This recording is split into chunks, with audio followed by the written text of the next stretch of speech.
You're tuned in to the Ross Tucker Football Podcast, guiding your gridiron journey, none other than your host, former NFL lineman, Ross Tucker. Oh, yeah, it is. But it's not just any Ross Tucker Football Podcast. It is a Monster Monday presented by DraftKings, and we are back, baby. Yes, we do have a show on Labor Day Monday because it is week one of the NFL season. I am so fired up. Love those of you spreading the word via social media, sponsor confirmation email winner, YouTube shout out, patrons, all of you, awesome. Today is my official NFC predictions. Now, should be noted, I did this a couple weeks ago in front of a live studio audience, so there's a couple things that might be a little bit outdated, but that's all you really need to know. Otherwise, it's pretty much what I think is going to happen. What I also think is going to happen is I think you're going to grab a bottle of Smirnoff at your local retailer and head to Smirnoff.com to find recipes of delicious cocktails, perfect for game day. Please drink responsibly. Smirnoff number 21 vodka, distilled from grain, 40% alcohol by volume. The Smirnoff Company, New York, New York. Please do not share with anyone under legal drinking age. It's the world's #1 vodka, and they are an official vodka partner of the NFL. It's Big Show time. The Big Show. All right, let's start with the NFC. I'm going to save the NFC East for last to make you guys all suffer for 20 minutes. We'll go in reverse order this time, Jack. Start with the NFC West. All right, we got the NFC West random team order, so I don't spoil it this time. Cardinals, Rams, Seahawks, and the 49ers. Yeah, I know they're not real popular around here either, but I think you got to go with the San Francisco 49ers in the NFC West until proven otherwise. They're a really impressive organization. I mean, at this point, it's, 3 of the last 4 NFC championship games, I think. You know, they've got really talented players across the board. Fred Warner at linebacker, the D-line with Hargrave and Bosa. Obviously, you know, as we're recording this, they still have Brandon Ayuk. We'll see if that's the case as the season gets closer.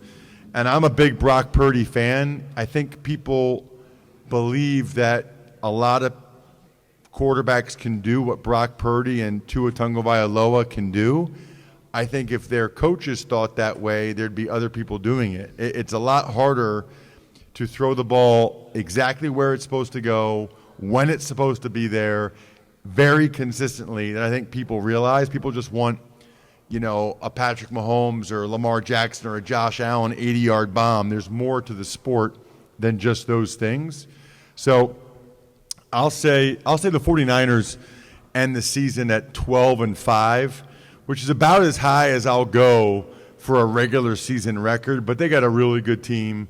You'd have to think that they're super motivated after having the Super Bowl in overtime.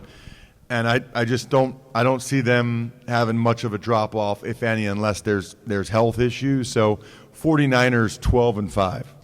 Who are you thinking next? We got the Rams, Seahawks, Cardinals. Who you like in second spot? I like the Rams. I thought the Rams were going to be terrible last year. I mean, I really thought they'd have a bad team. For them to make the playoffs and play as well as they did against the Detroit Lions in that game, I was on the sideline for that game. By the way, that was one of the coolest atmospheres. It was the first Lions home playoff win since 1991, and those people acted like it. It was a special, special environment. But I just think McVay's an incredible coach. He really is. You know, there are people that think Matthew Stafford's the best quarterback in the NFC. He played incredible last year. Certainly, they've got the receivers with Puka Nacua, Cooper Kupp. I think they got I was kind of a little surprised and impressed that they went and got Jonah Jackson in free agency to guard from the Lions. And then obviously you also have the defense. They don't have Aaron. Last year I called them the one-name defense. Like the old Dolphins were the no-name defense. Last year I called the Rams the one-name defense, with the one name being Aaron Donald. This year they don't have him anymore because he retired.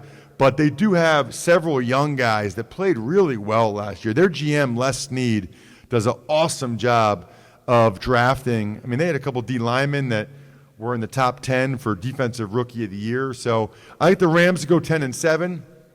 Seahawks I have at 7-10. I do like their new coach, Mike McDonald. Talked with him a couple times last year. Are you writing down what I'm saying for everything? What are you going to do with that? Oh my God!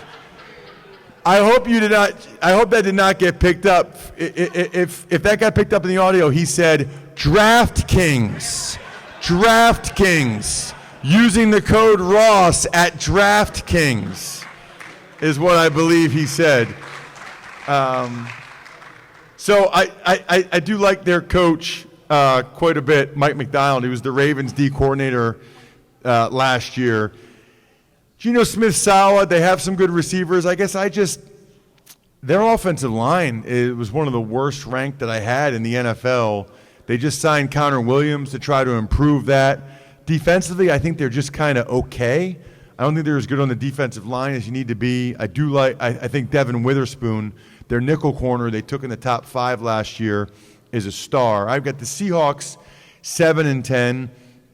And then last but not least, I think it's a few game improvement from last year, but I wouldn't be surprised at all if the Cardinals finish better than this. I have them at 5-12, but they, I know a lot of people here don't like him. I'm not exactly sure why. They set the franchise record for sacks. They went to the Super Bowl. They led the NFL in sacks. Their head coach, Jonathan Gannon, the Eagles' former defensive coordinator.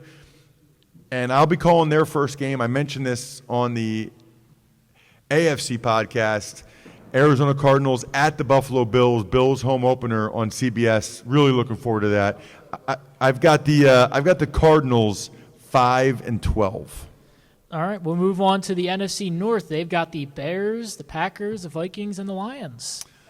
Really good division. Probably the best division in the NFC from top to bottom. I got to go with the Lions to win the division again. I love the Lions. I have so much respect for their fans. Imagine being a diehard fan of a team that hadn't won a playoff game in 30 years. And they're diehards every game. It's super impressive. Shout out, by the way, to their captain and linebacker, Alex Anzalone from Wyomissing, Pennsylvania. I see some people here from a rival high school, so I will mention the only high school in Berks County to ever win a state championship. Actually, I see people from multiple rival high schools out here, so I'll mention that. So I think the Lions, I think they're really good. I think they are as good as anybody in the NFC. It's kind of crazy that the Lions and Packers both had such leads on the 49ers, and you go back and watch both those playoff games, there's like 5 plays in both of those games where if it went the other way, the Packers would have beat the Niners, or if it went the other way, the Lions would have beat the Niners, but it's not how it went. So I got the Lions 11-6. I've got the Green Bay Packers. They've got a unique opener. They play the Philadelphia Eagles in Brazil to kick off the season. They finished really impressively. Their quarterback, Jordan Love, there's a reason why they just gave him as much money as they did. They're one of the best drafting teams in the NFL. If you look at the Packers' offensive line, the Packers' receivers, they're all second-round picks or later on rookie contracts, but they're good. And that's their philosophy. That's their way of building a team. It's that combined with having, elite quarterback play for 30 years now is why the Packers have been so consistently good. I have them. They did make a change at defensive coordinator. We'll see if that helps or not. I have the Packers at 10-7. All right, we got 2 teams with rookie quarterbacks. One probably isn't starting, Bears and the Vikings. Who do you like between them? Well, so for the Bears, I think the expectations are a little bit high for them right now. I know they brought in Keenan Allen. They drafted Rome Odunze. Why is there a guy in the crowd with a Bears shirt right now, by the way? Oh, it's a Foles Bears T-shirt. That's incredible. Well, the day we're recording this, Nick Foles retired today. Now, are you an Eagles fan or a Bears fan? Okay, you're a Bears fan. All right. That's a very No, that's the right way to do it. If you're going to get a Bears shirt or whatever, get a Foles Bears shirt. I like that. So I just think he's still a rookie quarterback, and you can't expect that Caleb Williams is going to play as well as C.J. Stroud did last year. It's not an easy position to play, clearly. There aren't very many rookie quarterbacks that have all that much success.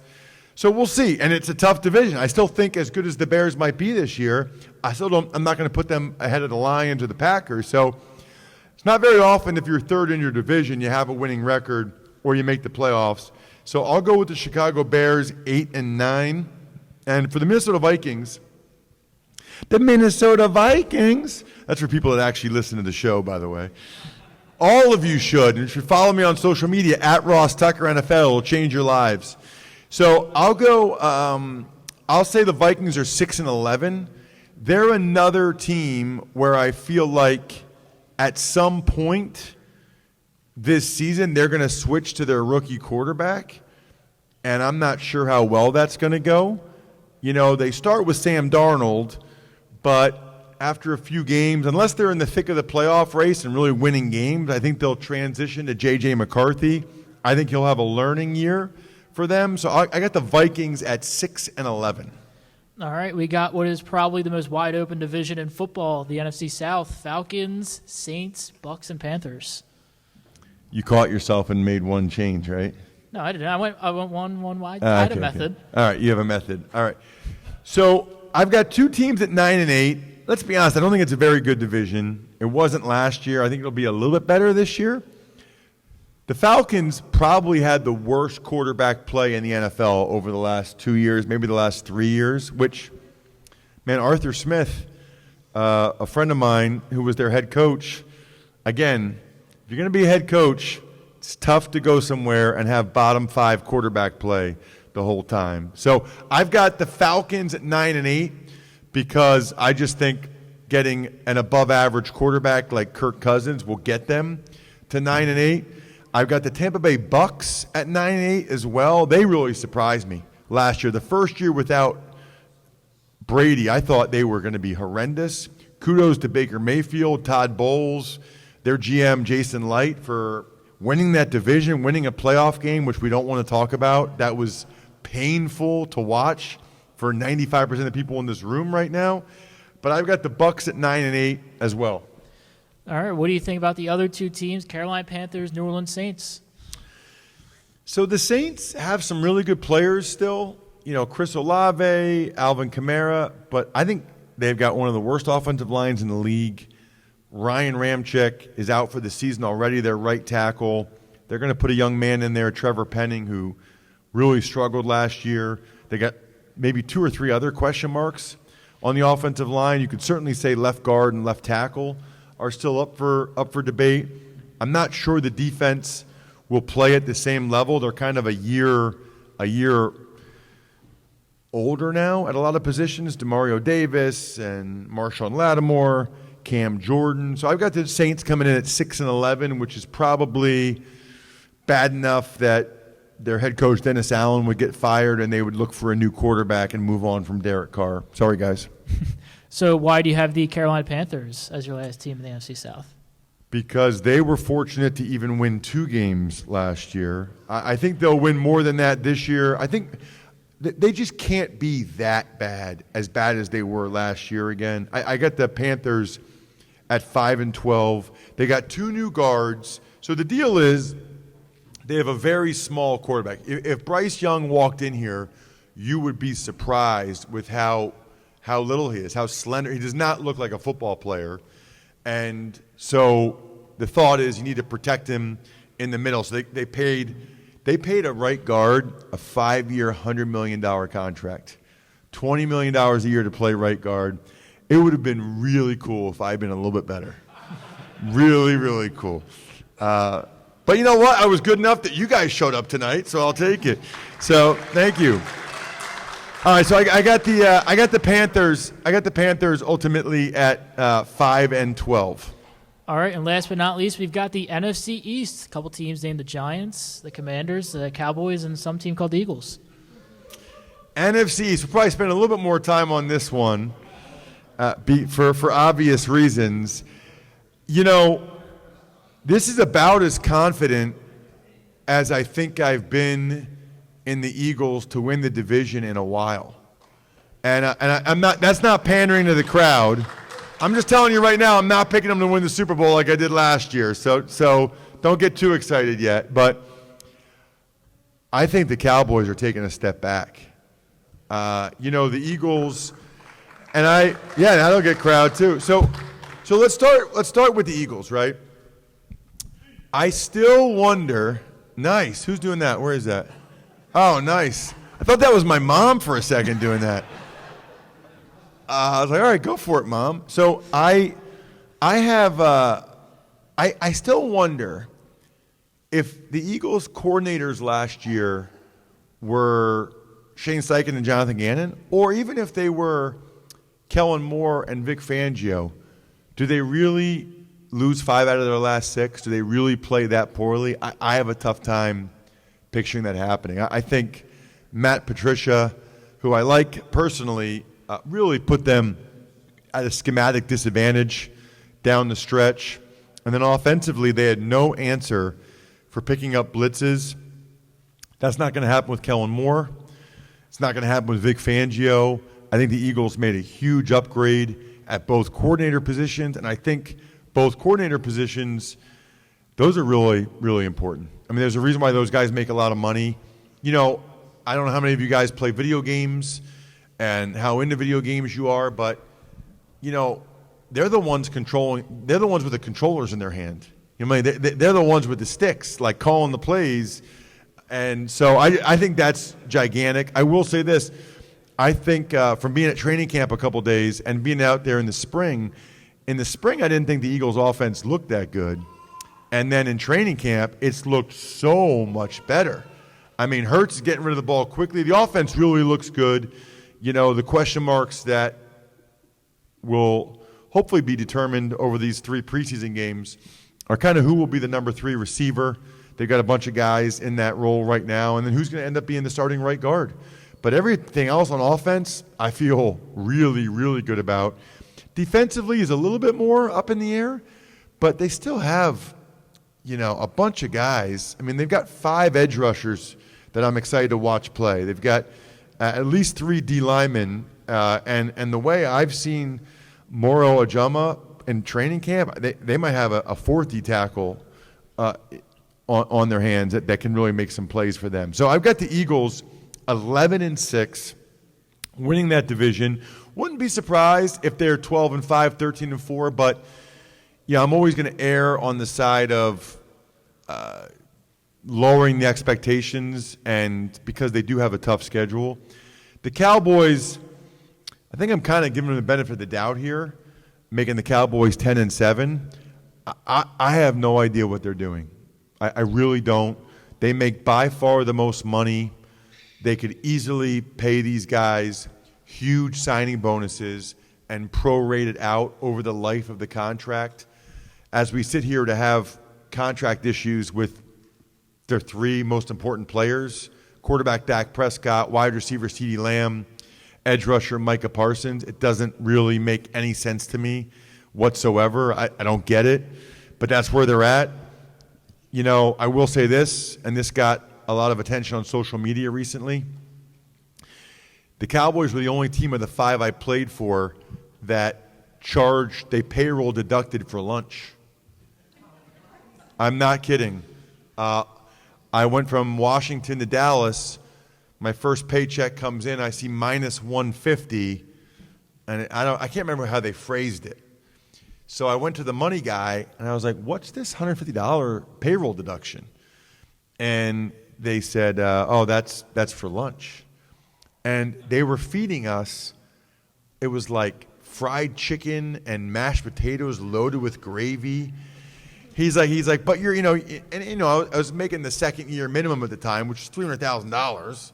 So the check was whatever it was, 50. I mean, it was great money, obviously. So he said, oh, you don't even notice. It's only $150. You won't even notice. So I'm 23. I said, sir, I'm 23 years old, from Reading, Pennsylvania. $150 is 8.5 cases of Yingling Lager. So I was not having that. Okay, I was not having the you won't notice. I noticed $150. I noticed that. By the way, just for the other listeners, I would now translate that to how many cases it would be in Labatt Blue Light, which is delicious. So anyway, the Cowboys, the Cowboys have a new left tackle, new center, new running back. Significant downgrades probably at all those spots. I've got the Cowboys 10-7. All right, and then between the Washington Commanders and New York Giants, who do you got third and fourth? I have them at the exact same record. I have the Giants 6-11, Commanders 6-11. The Giants have to prove to me that their offensive line can play better. I kind of will believe it when I see it. You know, the Giants have questions going into the season at the offensive line, at running back, at tight end, at quarterback, and at wide receiver. So unless something's happened since the last time I watched a football game, that's every position on the offensive side of the ball where they have legitimate questions.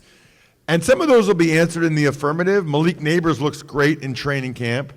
I know I can see out there at least one Giants fan who wore blue tonight. He's not listening, though. I'm staring at him. Steve, talking about you. So I got the Giants going 6-11. I don't think that'll be enough. We'll see what happens with the fallout from that. I do think Brian Daboll's a good coach. Commanders, every time I go on a radio station, by the way, it's so unoriginal. Every radio station, who's your surprise team? You know, they always ask me that. And it's like, well, I guess if I had to pick one, I'll pick the Commanders. I think their rookie quarterback, Jaden Daniels, I think he's that good.